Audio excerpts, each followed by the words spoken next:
Okay, hi Year 12. So we're up to our next vector video. I'm just going to briefly look at scalar multiplication, which will line up with 3.03 in Maths in Focus. And we're going to look a little bit like this, and then we'll have a little look further on at unit vectors and that sort of thing.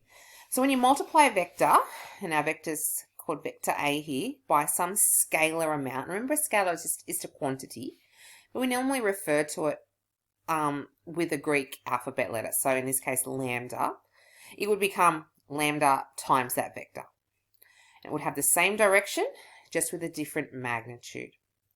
So below, what we want to do is just draw diagrams that refer to the corresponding vectors with a scalar in front of them from our original vector A. So here's our original vector A. It goes in this direction here, okay, from tail to tip. If we were to draw vector 1.5 times that vector A, we would have vector A and another half of that vector A. So it's just 1.5 times the size. It's got to go in the same direction. And I know my lines are a little wobbly, but these need to be parallel to one another. Half of vector A would be half the size of the vector A that we had originally, so it would be smaller. Minus vector A is minus 1 times that vector. So we'd be just flipping our vector around to face the other direction. So it would go the other way, but it would be the same size and parallel. Minus 2 times our original vector A. I know mine doesn't look perfect there. We might actually fix it up. The angle's not the best, but it would be double the size of our vector A that we have down there. Okay, so it's going to be double the size of that and facing the other way. Okay, so we're not doing too much about the scalars at the moment. I want to have a little look at position vectors, and that's going to relate to 3.04 in our textbook. First off, what is a position vector? So a position vector would be called something like this vector here, OA, and it is a vector from the origin to some point out there. And that point here is AB. But what I'm going to do with my position vectors, I'm going to write them as A and B in column format. It's the same point that our vector goes out to, A and B. The reason we write it in column format is that we don't want to get it confused with our coordinate A and B. So this is column vector AB. This is the point AB that we're used to. X and Y still exists. We just have our X term at the top and our Y term at the bottom. Now what we could also do is we could refer to our vectors that are in column form in something called a component form.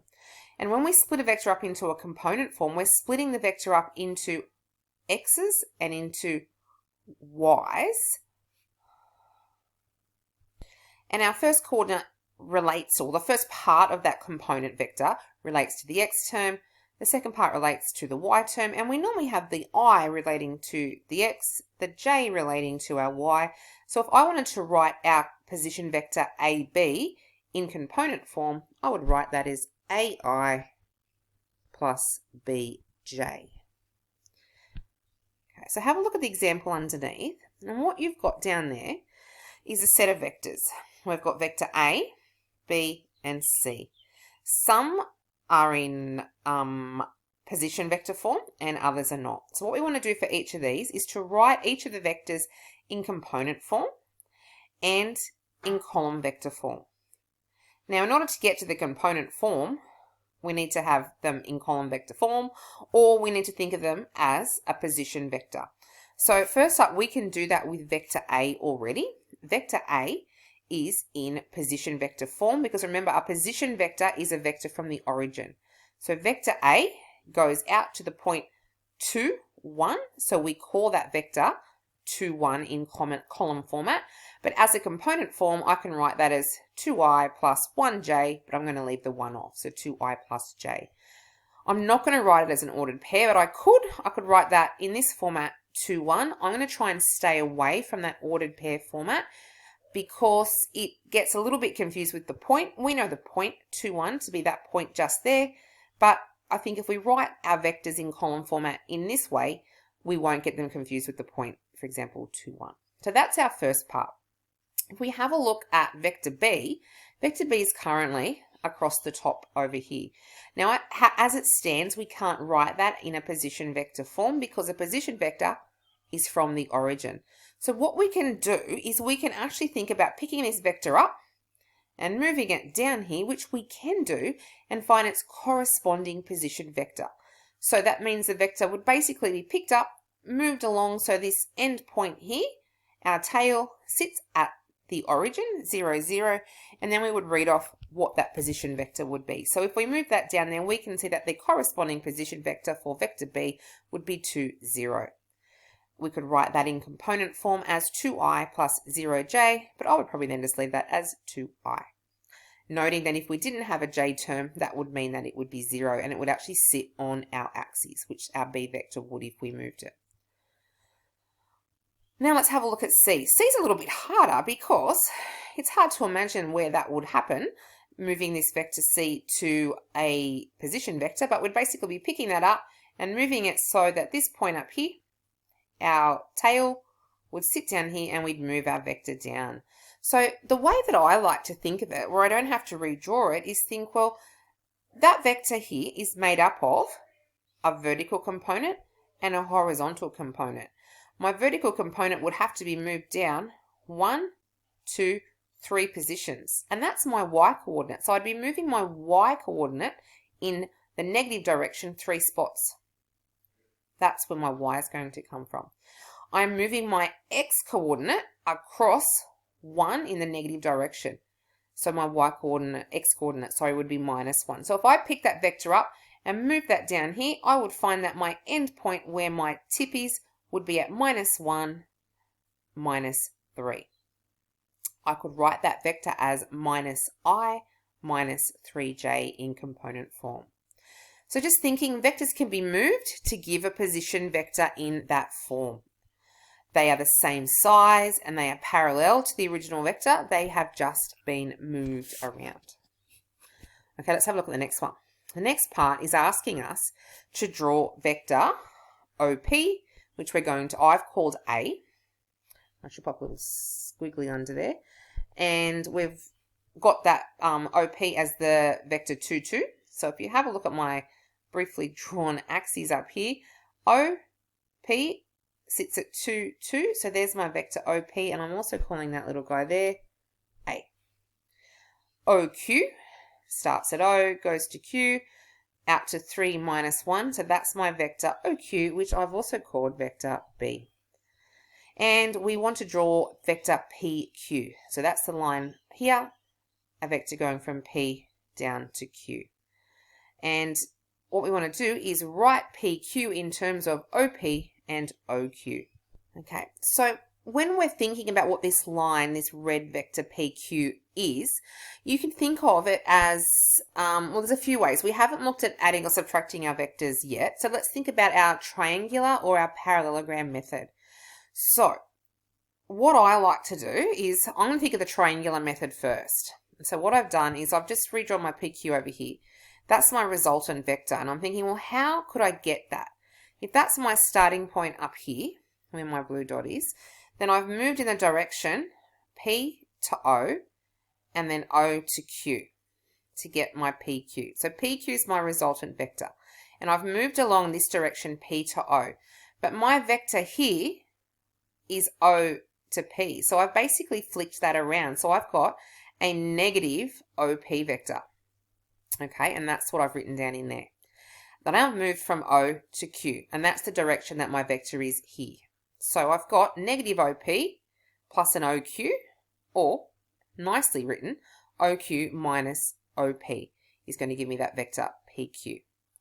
Now, that's how I like to think of it as the triangular method, but if you're also like in the parallelogram method, what that method's doing is saying that the vector, and you might need to practice this a little bit more, and we did look at it last lesson. I've got my two vectors at the starting point here, okay? And what's happening if I'm adding those vectors and getting A plus B, I would have the vector that went out in this direction, but I don't. I've got the vector that is going from P to Q. The one that I'm going to is B, is my positive vector, and the one I am coming from is my negative vector. So I'm going to be having that B vector minus my A vector, or my OQ minus OP, which is what I have over here.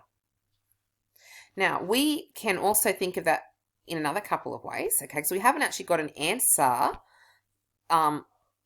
well, there's a deeper answer that we can go in here. So let's have a look at what we've got. So we've got OP is the vector 2, 2. OQ is 3 minus 1. I want to note that we can write them in their component forms like this. But what we're going to have a look at in a minute is how what we can do is actually add, subtract, and multiply our vectors. So I'm going to go and look at the rules below, and then we're going to come back and see if we can write this vector up here, our PQ, in a new format. So let's go back and have a look at the algebra. So this is all written in the form of component vectors. So I've got an AB and an A2B2. So if I was to add two component vectors, all I'm doing is adding my X coordinates and adding my Y coordinates of that vector. Again, if I'm subtracting my A coordinates, I'm subtracting my B coordinates. So it's fairly straightforward. And then if I'm multiplying a vector by a scalar, I'm multiplying both my X and my Y coordinates by that same scalar amount. So let's just go back up here and have a look at what we've got and just increase that question a little bit deeper. So what I've discovered here is that we had PQ can be written in terms of OP and OQ as OQ minus OP is PQ. So I'm just going to rewrite that down the bottom. And I've just popped underneath that what the vectors were in this format. Okay, so if we think about what the rules were that we just learnt, if we're doing a subtraction, we're going to subtract piece by piece. So I'm going to have OQ minus OP, subtracting the X parts, 3 minus 2 will give me a 1. Subtracting my Y parts, minus 1 minus 2 will give me minus 3. So our vector PQ is the vector 1 minus 3. Now if we take that 1 minus 3 and think about what that is our vector, that is the position vector of 1 minus 3. So if we go back and look at the diagram that we had up here, our vector PQ is not sitting as a position vector.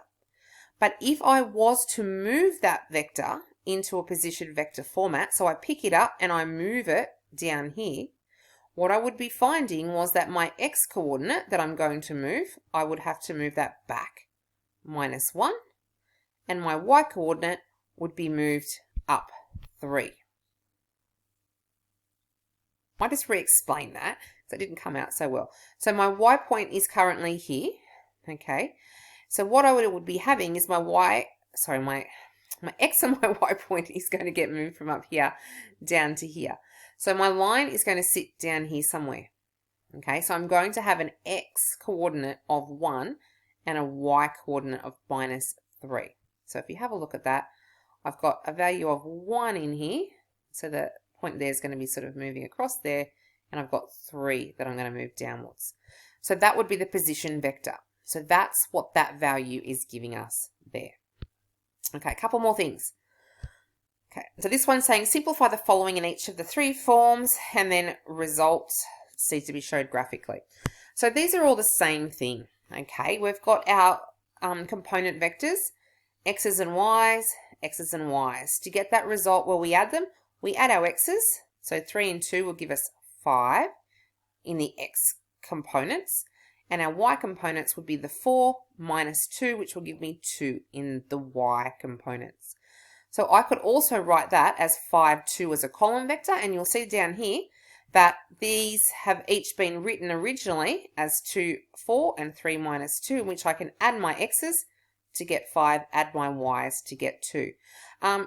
I don't want us to use this Biddle format, but I've written out how it can work because it looks more like the 0.24 and 3 minus 2, and we can get a little bit confused.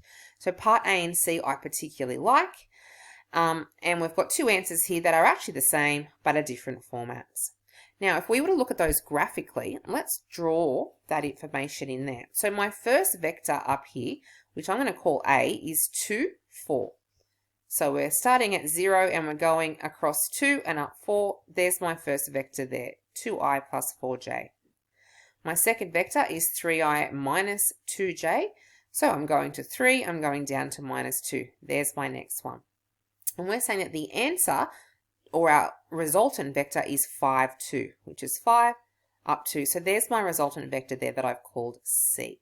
So you can see what's happening in there is we've got an addition, and that is an addition via the parallelogram rule. So this vector plus this vector in the parallelogram rule, the resultant vector starts at the tail and goes out, and there's our solution. However, if you're thinking of that by the triangular method, if I was to pop my vector A along here up here and my vector B down here, again I've just moved it, but we've gone from starting point over here and we've moved up to the tip of A, and that B that we're adding on starts at that tip and moves down, and then our resultant vector goes from start to finish. And so that direction I've got there for C, yep, it's the same as what is over there. So we've got the right direction there. Okay, we're nearly there. Couple more to go.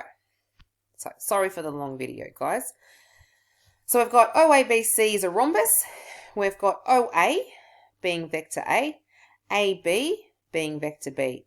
Now, if you forget what a rhombus is a shape of which it kind of looks like a square that's been pushed over, or a kite that's all equidistant in its sides.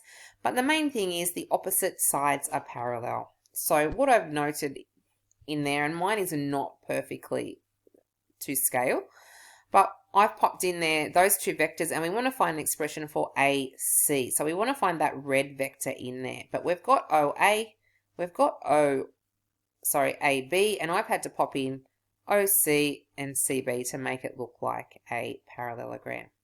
So we know that this vector here is parallel to this one, and this vector up the top here is parallel to this one down here as well. So what we want to do is to find an expression for AC. So if you remember the parallelogram method, what we've got here is we've got vector A and B, and that's going to be a negative or a subtraction of one of those vectors. So we're subtracting the vector that it comes from, or the end that the tail is attached to, which means it will be vector B minus vector A. So what I've written there is vector B is OC, vector A is OA. We've done a subtraction, and that gets us AC. So we can write that as vector B minus vector A is AC. If you're not happy about how that works with the parallelogram method, you can double check that. I've popped another diagram over here. Here's my resultant vector AC. We're knowing that we're starting here and we're ending at this point here. So if that's my resultant vector, how do I get to that? That needs to be made up of a vector in this direction plus a vector in this direction. Looking back to what ours look like, that means we've got a positive vector B because it's the same direction as what ours is in here. However, the A vector is flipped the other way, so that will be a negative A, so we will end up with our B minus A. So either way, that's how we're going to work those questions. Okay, next example. Vector P is 2, 2. Vector Q is 3, minus 1. We want to find P plus Q plus R such that when we add this R, we get 0. So what I've done down here is just gone, okay, well, how can we write that? We've got P and Q, and then there they are there. And we need to think of R as another vector because it's got the vector symbol, so I could write it like that, something of that form. So I want them to be equal to 0. So what's actually is going to happen is where I've got a 0 here, I'm actually going to be having a 0 and a 0. So what I want to have is 2 plus 3 plus what gets me 0? Well, that has to be minus 5. 2 minus 1 is 1. 1 minus another 1 will get me 0. So the other one is minus 1. So they're fairly simple. Now they're from the Maths in Focus, but I want us to have a look at one harder thing over here, okay, which is from the Cambridge book, and that's what we're working towards. So we've got two vectors. Vector A, which is in its component form, 2i minus 3j, and vector B in its component form, which is minus 5i plus 4j. And we want to find lambda and mu so that lambda times vector A plus mu times vector B is equal to this component vector minus 4i minus j. Okay, now it looks horrible. It's really quite simple. We're going to make ourselves a simultaneous equation, and I'm going to start at the left-hand side here. lambda A plus mu B. Okay, so let's multiply out lambda times A. Here's our A. When we multiply by lambda, we get 2 lambda I minus 3 lambda J. So I've just popped that into there. Plus mu B. There's our B. We're going to times each of these terms by mu. So we get minus 5 mu I plus 4 mu J. Okay, now we need to think what we've got there. We've got things that are in terms of X and Y and X and Y. So we can join our X's, the things with the I's in it. We can join our J's, the things that have the Y in them. And when I do that, I'm actually going to be equating with the I and the J on the right-hand side. So I've written there, now equate, and WIT is with respect to I and J. So I'm just going to do each component first by itself, the X, and then we're going to do the Y. So let's have a look at the I's first.